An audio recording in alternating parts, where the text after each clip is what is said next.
Hi friends, good evening. Welcome to another episode. So today I am going to make Palappam and a potato curry. So I have been getting a lot of requests from my friends and subscribers to create a video on how to make Palappam. So I know I have been making a lot of dishes from Kerala, but trust me, I'll move on to other states. But before that, since I'm from Kerala and I'm familiar with a lot of Kerala dishes, everybody has been asking me for popular Kerala food. So today I will take you guys to my kitchen to prepare Palappam. And Palappam is a very popular dish in Kerala, especially for breakfast. You can eat Palappam with any curry. You know, it goes well with either vegetable curry, black chickpeas curry, potato stew, chicken curry, a wide variety of curries. It goes very well. It is very similar to crepe, except that the crepe is not fermented, but the Palappam dough has to be fermented. So if I talk a little bit about Palappam is like very popular breakfast back in Kerala. I think it has a little bit of Portuguese touch to that food, because some of the Kerala food have a lot of Portuguese and Dutch influence. So I have all the ingredients ready to make the Palappam. I'll go through each one of them. So I use 2 cups of white rice. You can use any white rice. And for this recipe, you need 2 or 3 cups of rice. Since I took 2 cups of white rice, I am taking also 1 cup of brown rice. But this is optional. You can either use 3 cups of white rice, or you can use 2 cups of white rice and 1 cup of brown rice. So any brown rice is fine. Just to go to the healthy side, that's why I'm adding the brown rice. 2 cups of white rice. About like 1/4 cup of coconut. You can use fresh coconut or dry coconut like this, or you can use 1/2 cup of coconut milk. You don't have to use both coconut and coconut milk. You can only use one. 1 handful of rice, cooked rice. So this is like, if it is old rice, this is better. If it is cooked rice, today's cooked rice also, it's good, but this is rice from day before yesterday. I'm not throwing it, I'm using it to make appam. And soak the rice in water first. So you have to pour a lot of water, and rice pretty much gets soaked very quickly. So you need like 2 hours, or 2 hours should be fine. The rice will get soaked. So along with this rice, I'm adding a little bit of Urad Dhal.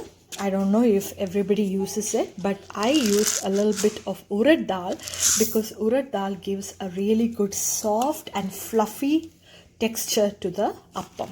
So I'm just using like 1 tablespoon of Urad Dhal to the rice, and keep it for 2 hours to soak. So once it is soaked well, I'll grind that with the coconut and the cooked rice. So you get a really fluffy, not very fluffy, you get that white dough like consistency. And you just have to add 1 teaspoon of sugar, and a little bit of baking soda, like a pinch of baking soda, and a pinch of yeast, a little bit of yeast. So it's like, pinch means it's like this, a pinch of baking soda and a pinch of sugar and a pinch of yeast after you grind the dough. So I grinded the dough and added a little bit of yeast, baking soda, a pinch of each, and 1 teaspoon of sugar, and kept it for overnight. So this, see, the dough has fermented very well. It's double the size, and it's very frothy and fermented. So this is the perfect time to make appam. You just need to put a little bit of salt and stir it, and then you can make appam in the appam pan.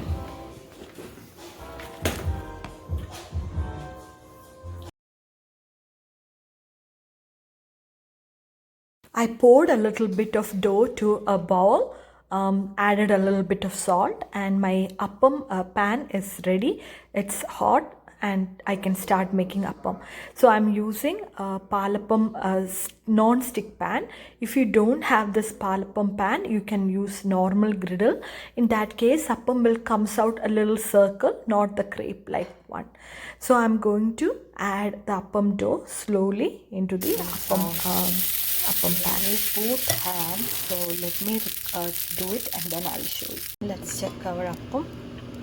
Oh, see, so this is how the appam comes. Sometimes it comes a little brown on the side, little roasted.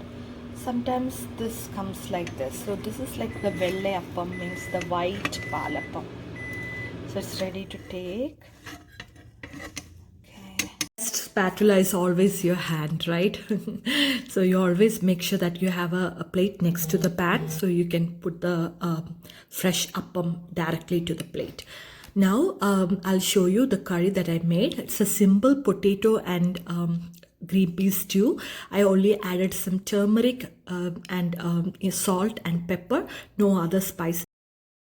Our next appam, I made it like a flower pattern. So that is ready. I found my spatula.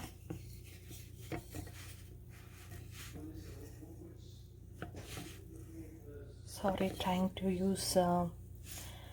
record and take the appam at the same time, which is not a great idea. Okay, but I did it. See, so appam is ready, and one palappam or appam in a plate, and I'm going to serve that with the potato stew.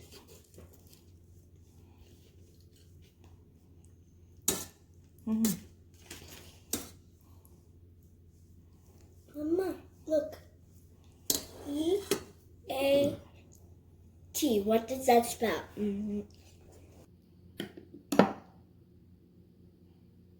Appam and potato stew is ready. This is a perfect breakfast, especially on weekends. If you want to sit and relax and enjoy good food, please give it a try and let me know how it comes. So until next recipe, it's bye bye from me, and please subscribe for more exciting recipes.